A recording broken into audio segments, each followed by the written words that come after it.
attention TV and none of pay, much snazzy edding, some ebro, some de sopo, and some more Europe, a beer, a beer, just a beer, Nina Quentua, made a sumo and none of pay. And said last week we share a Captain Smart when we are TV. We should show more who yatiti and no what this one just said Kikamuya. Send ya name ya Bema Smart Kikamu. Yatiti, so I'm say Captain Smart as son and look at one knows what to swear in Kikamusa. Not just as smart, who I have na a young crowphobia in a pese, if no national captain dear, would Jano nice to say Kiko.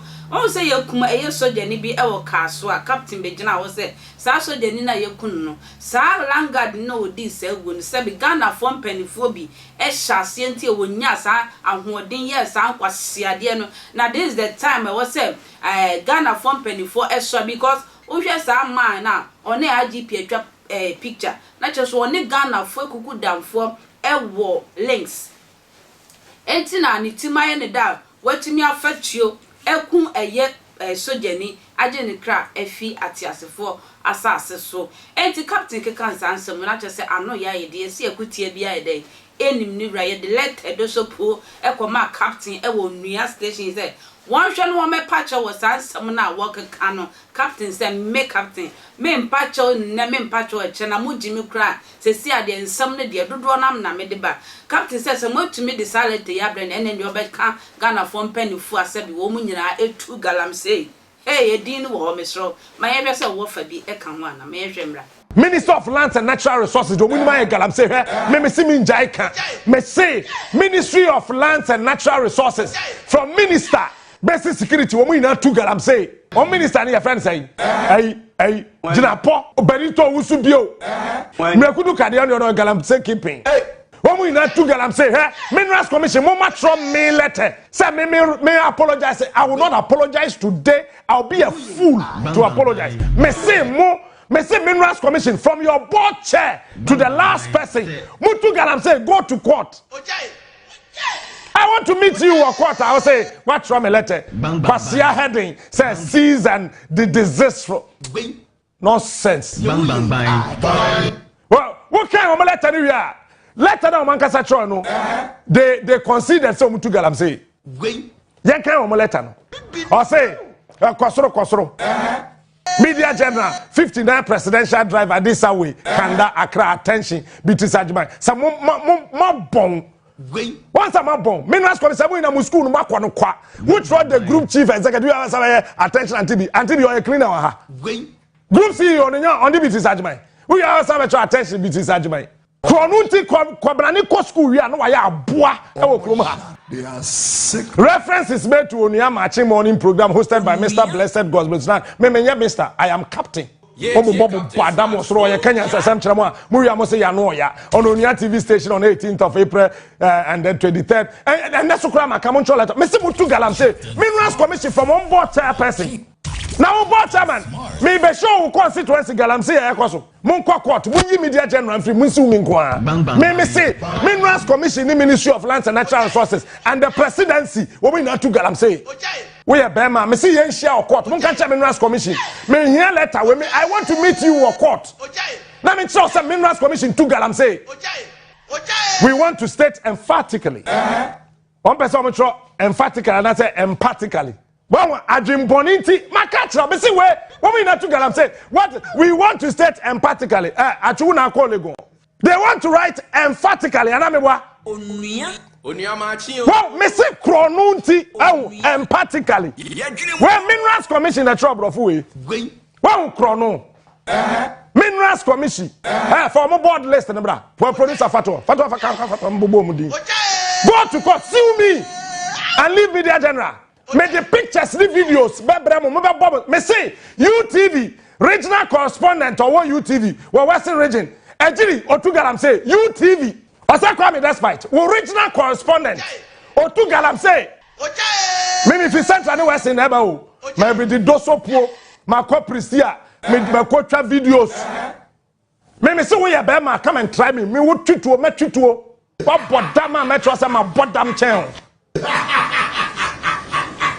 Asa kwame despite original correspondent or what takradi Otu galamsey. Oni mlekudu kane Minerals Commission ne tu galamsey. Go to court. I'm not interested in this rubbish letter writing. Mami can letter, my mom Minerals Commission board members go to court. Nonsense. Accordingly, we demand that Media General and help me do any way they can be medi. I will not apologize today. I will not apologize tomorrow. Whoever that will call me to apologize, bring my sack letter. I am ready to go home. Nonsense. Me see Minerals Commission ni omo board members ni na omo to galam say police afatos na membo find an yenko. Omo ni Barbara Otinjesi board chair. Martin Kwaku AEC Chief Executive Officer. Mrs. Judy Nako Krayem, board member. Toby Owusu III, board member. Mr. James Koligu Ataki, board member. Mr. Emmanuel Vincent Esquire, board member. Alhaji Idrisu Suleimana, board member. Honorable Dakua Newman, board member. Honorable Charles Achampo, board member. Mr. Minerals Commission, or two galam say, you think we don't know? Then a year baby galam say what the might be a troll letter. I'm a congratulate you. Bang bang bang.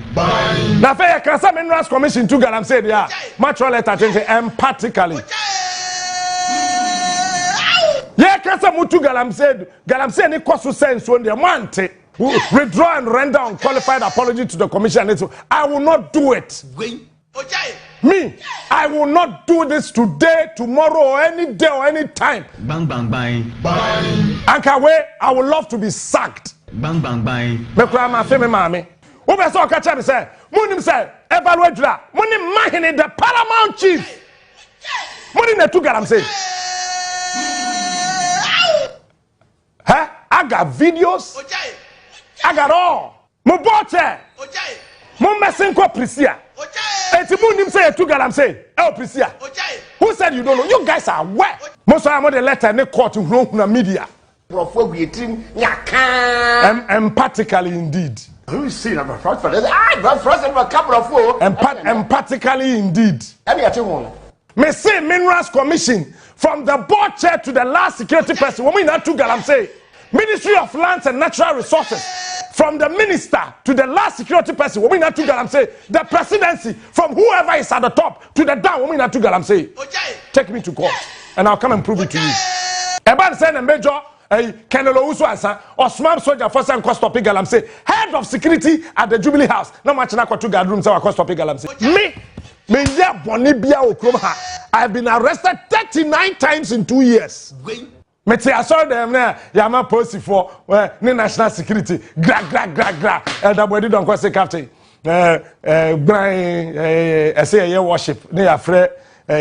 Dickness and Professor Cocotiano. Only the worship. Now, me elder Sidimako Jinabonting. I said mayor.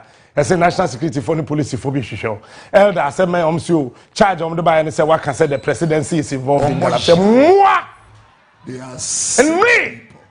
Okwa akachiro mo se wo ba ye mu aya me yeah tam me bible ni me suit e hye na matena cab ni ye de me kɔ yes baby dey say national security and nurse so say den na me to na maka me nan ato so awura de a na me de me phone no me hwɛ le wen movie me bie ni de na me say mo nkyere me law a e wo Ghana ha say me ntimi hwɛ movie e wo me phone so captain we will lock you na me say me yi me jacket no me yi me tie.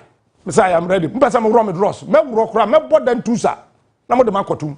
Aso 40 badam. Akwaba kuniti I said at the same yempe. Na ono oteme front no kutatu na mka se ojafo. Fatuo no shebe biye she.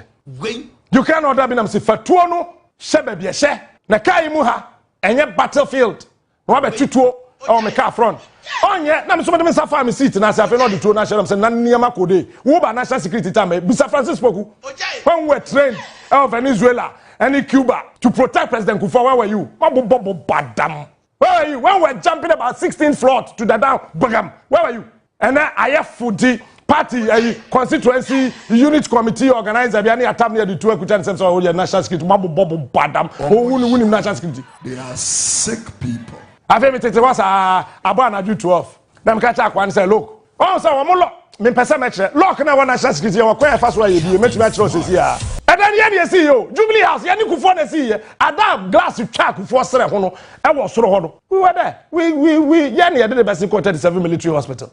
You guys should stop that rubbish you are doing. National security indeed. To so anko siasem okroma anko ana ye dey national and then ye dey gota na ye dey chase criminals no odu choba say ya pontwere show na afa ha no mame. Who the gota kire nam. Gota dey protect the country no. National security for the third nam. He?